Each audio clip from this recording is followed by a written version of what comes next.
Mga minamahal kong OFW, kayo po ang nagsisilbing ilaw at lakas ng bagong Pilipinas. Ayos din tong slogan ni BBM. Kayo ba mga ka-OFW, kayo ba ay naniniwala sa sinasabi ni BBM na minamahal kong OFW? Kayo po ang ilaw at lakas ng bagong Pilipinas. Totoo yan. Kami po ang lakas at ilaw ng bagong Pilipinas dahil kami po ang malaking contribution sa buong Pilipinas. Dahil bagsak na po ang ekonomiya ng Pilipinas. OFW lang po, Mr. President, ang inaasahan, ang bumubuhay sa ekonomiya ng Pilipinas.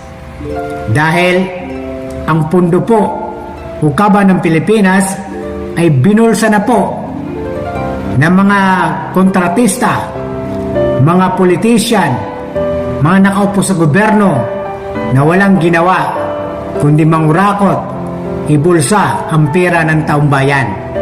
Kaya maganda po yung sinabi niyo na kami po ang ilaw at lakas ng bagong Pilipinas. Yan po ay totoo. Dahil kami po ang nagpapasok ng malaking halaga sa ekonomiya ng ating bansa.